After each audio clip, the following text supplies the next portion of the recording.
I mean, the title is rather self-explanatory. I'm at Vienna International Airport, and everything is frozen in time.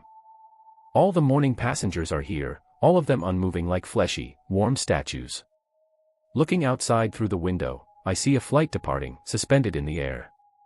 Next to me, a woman is dropping her handbag, and all the contents are frozen in the air, unaffected by gravity's pull.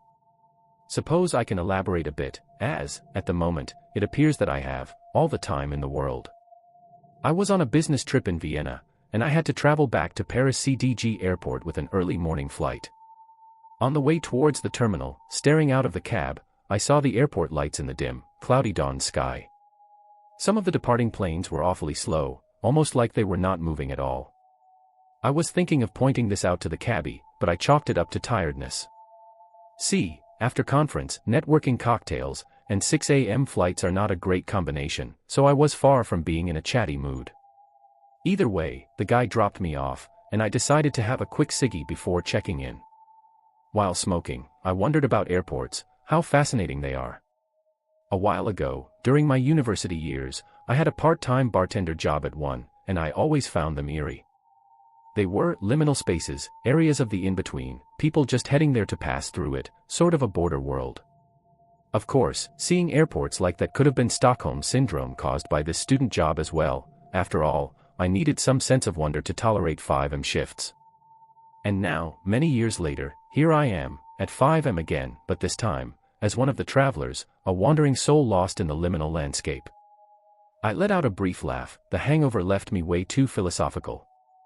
Yet, the eerie feeling I had turned out to be more of a premonition, rather than a hungover inner monologue ramble. Things took a sharp turn for the weird at security. While there were quite a few people, many gates were open, so the crowd moved fast. I got directed towards a freshly opened security station. It was surrounded by tired-looking officers. One instructing me to put my laptops and fluid containers on separate trays, the other two standing behind the metal detector gate, waving me through, and a third one, slightly peculiar. He was sitting behind the monitor of the X-ray machine you put your bags through, wearing huge aviators, basically covering half his face. Ah well, I figured you gotta make a fashion statement somehow, even if you're obligated to wear a uniform. Anyways, I was about to walk through the gate, the metal detector, the symbolic border between the mundane and the liminal. But the very moment I stepped through it, complete silence engulfed everything. I reflectively touched my ear, thinking my earbuds somehow turned on noise cancelling, when I realized that they were in the tray, which slowly rolled down on the pickup area. And that was the only thing moving. Everything else stopped, like someone hitting a pause button. Odd, I figured. I slowly walked back through the gate, but nothing changed. Everything around me stood still. The security guy's hand frozen in a bored wave, a man putting his belt back on unmoving next to me, a family in the other queue, stuck in mid-argument, their small kid, her face trapped in a mid-crying expression, but no sound leaving her mouth. Wish I could do this to kids once the plane took off. Nevertheless, temporal anomalies be damned, I did not want to miss my plane, so I grabbed my stuff from the tray. Yet, as I was putting my laptop back into my bag, I saw one thing, or, well, the absence of it. The security guy with the sunglasses was nowhere to be found. This whole thing did not look like something that respects airport security standards. Walking towards my gate, D24, in the dead silence was certainly an experience. I moved through crowds in suspended animation, or I sure as hell I hope it was that. It would be rather awkward to be at an airport full of dead people. Still, it had a certain beauty. Upon arriving to D24, an unusual sight welcomed me. The monitor showed that boarding was open, and indeed, the doors were ajar, but the flight destination, instead of Paris CDG, just looked like a jumbled mess of characters. Now, while my app said that this was the correct gate, I did not want to end up at the wrong location, so I decided on not boarding for now, waiting it out instead, hoping that a staff member or an announcement will clear up the confusion soon. I was a bit hungry, and the nearby bar seemed, albeit overpriced, but fairly attractive. I walked over, crisscrossing the statue-like crowds. I grabbed a sandwich, and, as the staff was unavailable on account of being frozen in time, I decided to walk behind the till to the coffee machine, and help myself to some drinks. For a moment I entertained the thought of making myself a nice flat white, but I figured that if time restarts and I'm standing in a restricted area steaming milk, I may get some angry looks, so I opted for an espresso instead. The tiny cup was halfway through when I heard something familiar, the breaking news announcement of Euronews on a nearby TV screen. Well, something, apart from me, was unaffected by this time, so I quickly grabbed my coffee and my sandwich. The total was €12.30, so I put a tenner on the counter and figured they can keep the change. Indeed, at the back of the bar, there was a TV, broadcasting the morning news, oblivious to the frozen world around it. Chief investigator of the crash of Air France flight ************. I have hidden the flight ID, just in case, at Vienna Schwechat International Airport this morning states that at this time, the exact cause of the accident cannot be determined. While the number of confirmed casualties just passed 80, the search for survivors continues. According to witness testimonies, the aircraft overran the runway during takeoff and crashed into the industrial area of Schwadorf, a settlement near the airport. Authorities have asked the public to forward any information, including recordings of the events, to the authorities. Rather macabre, watching these news at an airport, I was thinking, when it hit me like a freight train, or like a crashing plane, the flight they were talking about was the one I was supposed to board. Now, while I was trying to cut down on my smoking, this news warranted another cigarette. The airport has a nice smoking area, looking at the runway, where a flight was taking off, except it wasn't, as it was just floating silently, in a surreal manner. Some sight for a smoke. Yet, as I was clicking my lighter, I noticed something weird. Well, something that should have not been weird, but in this specific scenario, it was rather unusual. A few airport technician-looking guys, in high-visibility vests, cargo pants, and despite the cloudy early morning, dark aviator sunglasses, were walking around. You know, actually walking, while the world around them was dead still. I'm back now at the restaurant, typing this down on my laptop. Now, I know that my demeanor may feel like I'm not taking the situation seriously enough, but trust me, this is my defense mechanism when I am positively worsening myself, which is pretty much the case now. I mean, I'm not stupid. I saw the news of my crashed plane, and I can connect the dots. I'm wondering if this is limbo, death, or some otherworldly things. But the call of nature is disrupting my spiral into anxiety.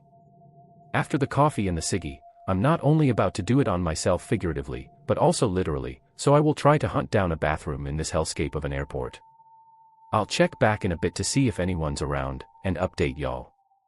Cheerio. Update 1. So I went to answer the call of nature. Luckily 1 out of the 4 stalls was open at least. I was also not jealous of the poor bastards whom eternity found in the middle of dropping a log. So, I was doing my business when I noticed feet. First I could see shadows under the stall door, through the gap, then 2 pairs of work shoes, 2 people, walking around in the bathroom. Now, I was about to call out, but something held me back, on top of how awkward it is to have a mid-share asterisk conversation. Soon I realized what set my alarms off. I saw the feet, but I did not hear them. They were walking in complete silence, until they started talking. I mean, I reckon they were talking, but I couldn't understand thing. Saying their words were garbled is an understatement. It sounded like a recording of an already foreign language being played backwards, while distorted via radio. So, I clenched my buttocks and remained silent, until they left. I was not against the idea of trying to communicate with whatever these lads were, but the situation was not exactly ideal, so I decided to delay. Instead of immediately heading back towards the bar near my gate where I've left my luggage and my laptop, I wandered around a little bit, as my plane was not about to leave. Upon inspecting the motionless terminal, I found some of the guys I've seen earlier on the runway, and in the toilet. Contrasting how everything was halted around them, they stood out being busybodies, but they were always behind locked doors, on different floors, or otherwise inaccessible territories. In parts that you would normally not notice while wandering around an airport. Forgive me for sounding like a broken record with the whole liminal spaces thing, but this was another aspect of that. When you're at a place like this, a place of transition, there are so many little nooks and crannies you just look straight through. At an airport, you move with purpose, everyone moves with purpose, so these areas escape your attention. Now, it was the contrary, in an uncanny way. Noon moved with purpose, noon moved, period, except in these hidden places, which highlighted them, making me feel like I'm seeing things I shouldn't be seeing. However, this was not reciprocated. See, I was not particularly hiding, yet none of the employees appeared to react to me in any way. It looked like I had two options: reenact the movie Terminal, except in this ghost airport, or just take my chances to get noticed, so I chose the latter. I started waving at them through the windows of locked doors and shouting at them from floors below, yet they all remained unfazed. Pretty rude, honestly. Or at least, this was the case until I got back to my spot. Then things escalated. Returning to the bar where I left my laptop and bags, I could see 3 of these airport security-looking guys, carefully circling my luggage, discussing it in their garbled radio language. However, upon my arrival, unlike the other airport staff, this trio noticed me, and they made it painfully obvious that they did. As soon as I approached, they turned towards me in perfect unison.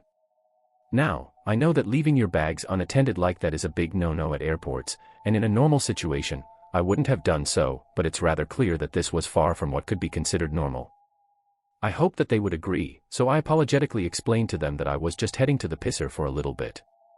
My excuse did not seem to convince them. The 2 dudes on the side kept staring at me through their oversized sunglasses unmoving, while the third one began to walk towards me with seemingly malicious intent. I attempted to defuse the situation diplomatically, but seeing how he steadily moved his hand towards a black, taser-looking device holstered on his belt, I concluded that my charisma will not save me today. So I resorted to the next best alternative: violence. I know full well that my following reaction was not a rational, well-adjusted one. Assaulting airport staff is a fine way to get banned from flying for life after all, but let me explain. See, in my late teenage years, I had a short stint as an employee at a shoddy nightclub. Some of my experiences there irreversibly altered my fight-or-flight instinct into punch first, ask questions later. And believe me, I felt threatened enough to have my reflexes take over. So anyways, I swung at the bastard. Admittedly, I am not in my best shape, definitely not after last night, so I was somewhat surprised seeing him collapse like a sack of flour, as soon as my knuckles connected to his face, sending his earpiece, cap and glasses flying. I was somewhat even more surprised seeing the other 2 guards immediately dematerialize in the same moment. Just gone, in a blink. I began to suspect that these guys were not your usual, bored, underpaid caffeine-addicted airport staff but something more sinister. Soon enough, my suspicion became certainty. The less lucky one of these entities.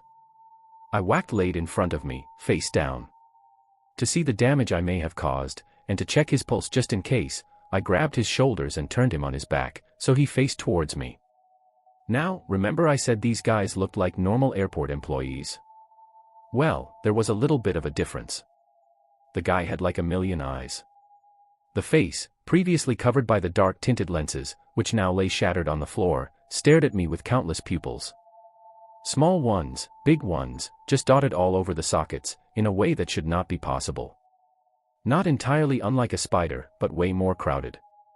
In fact, there were simply too many of them. They should have not fit the space normally only occupied by 2 eyes, yet there they were, kind of like a Mandelbrot fractal. They appeared to be almost infinite, and frankly, fairly hypnotic. But I had to snap out of it. For the lack of anything better to do, I figured I sit down and type this update. I have mixed feelings about the situation.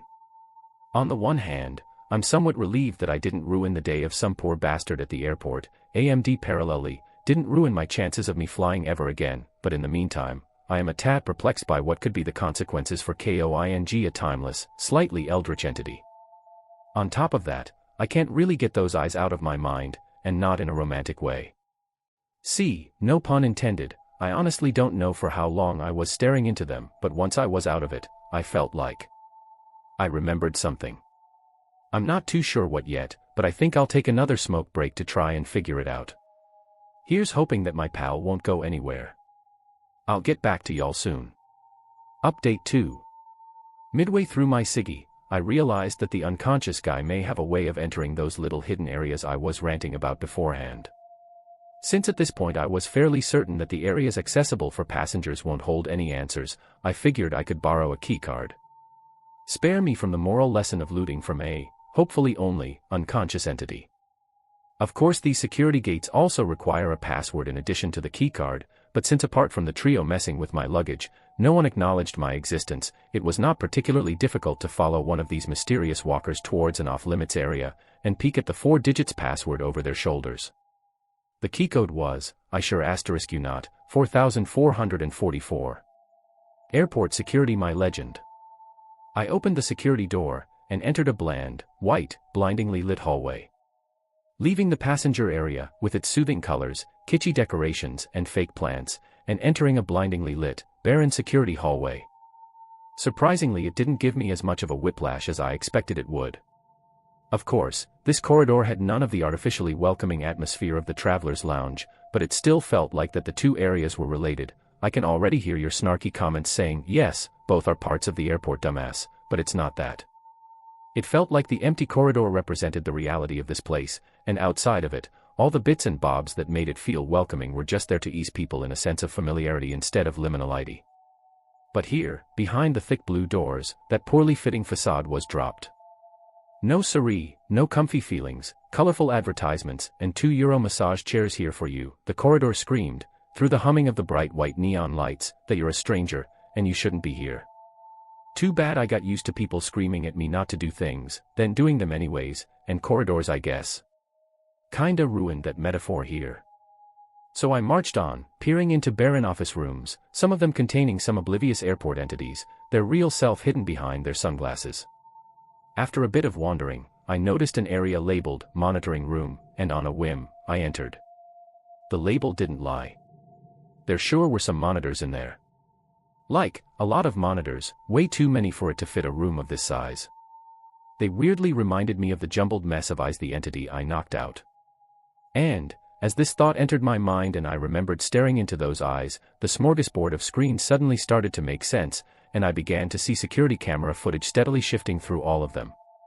At first glance, they appeared to be normal security feeds, but upon closer inspection, I noticed some increasingly unusual things at each one I looked at.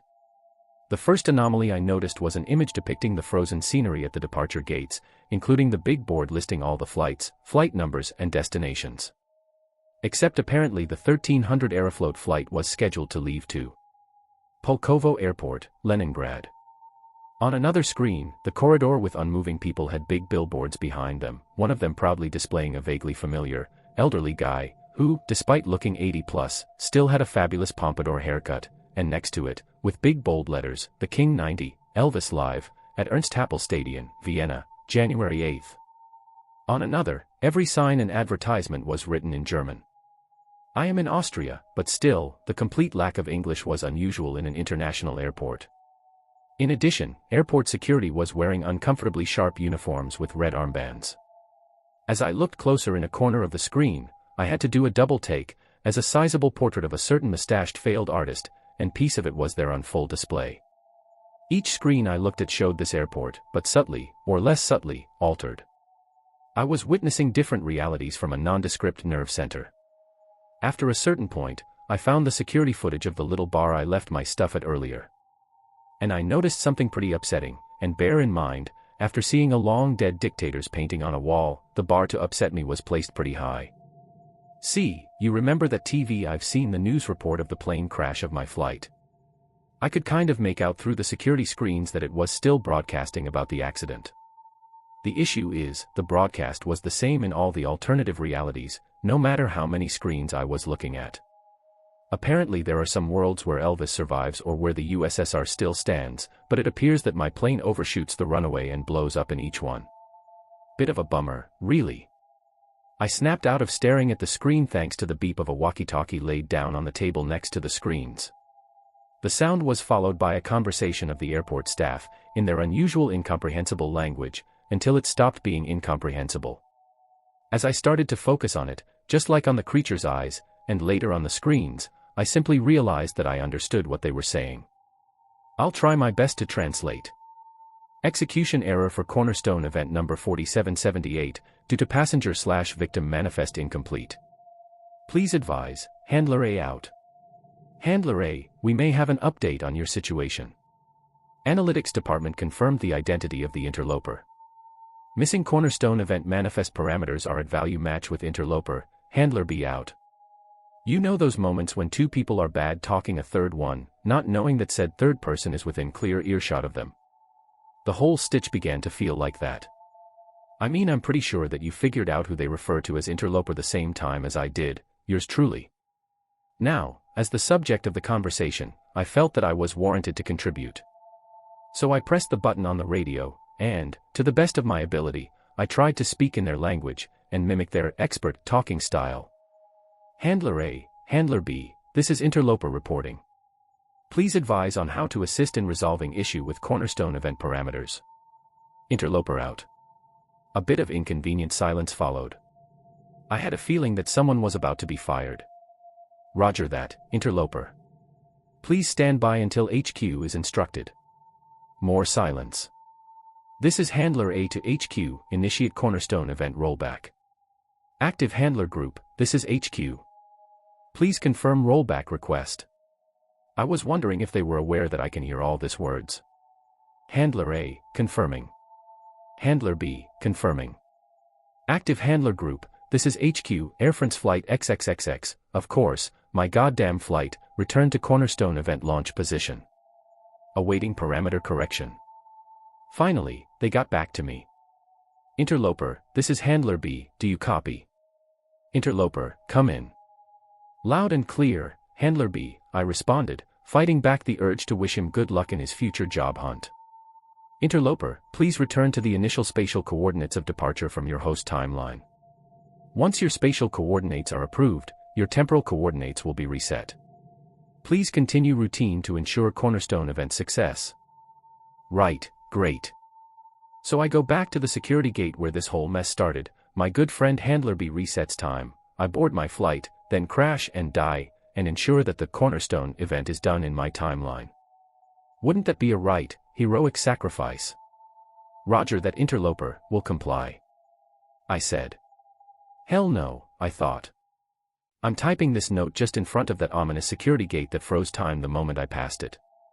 If I understand the handler correctly, the moment I pass it again, time will restart. One way to find out, see you on the other side. Final update. Okay, so it worked. I'm typing away from the same bar I was sitting at, except now everything is in motion again. All is well now. Well, almost all. As soon as I passed through the gate and everything suddenly reanimated, I began to feel a bit nauseous. Was it the fact that after hours spent in a frozen, soundless and timeless world, suddenly the hustle and bustle of reality returned? Or was it because I was still hungover as hell, and it didn't occur to me that I could have nicked a paracetamol while time stood still? Dunno. But I needed to shake it off and get the closest thing I could to a cold shower, a thorough face wash. Except, as I was drying my mug, staring at myself in the bathroom mirror, the eyes of my mirror image started to blur and proliferate. Who knows, maybe soon I will have to invest in some large dark aviators. I can also catch some unusual changes in the corner of my eyes. Is that a poster of Elvis over here? That sign that was in English just a moment ago, is it now written in Cyrillic? But apart from these minor inconveniences, most things seem to be okay. So, am I about to board a crashing plane? Nah, as you may have figured that I am not great in following instructions. As soon as I was back, I set my VPN up and sent a couple of anonymous emails to airport security, to the police, to Air France, letting them know that something is off with that flight. I see that it is delayed now, and they are replacing the craft, citing technical issues. If I'm actually losing it, and imagine the whole thing, I probably ruined the day of my fellow travelers. But if not, then I just helped those poor bastards to live to see another day. But about the implications of me doing that, well. So, all sunshine and rainbows, right? I ought to pat myself on the back. I played around with beings beyond time, and prevented a major accident. Yeah, normally I would, but there are some subtle things going on that overshadow my urge to celebrate. See, the eerie sunglasses wearing part of the crew is still around, and they definitely look a bit more agitated than before. And while I couldn't really catch all their conversations, here and there I hear some jumbled radio fragments I still understand. They mention a certain cornerstone correction protocol and enhanced intensity events in close proximity. Now, what does that mean in practice? Hell if I know. But, and I know I am being pretty vague here, it sounds like shit is about to go down. Well, either way, they're calling my flight. Suppose it is time for me to leave this godforsaken airport.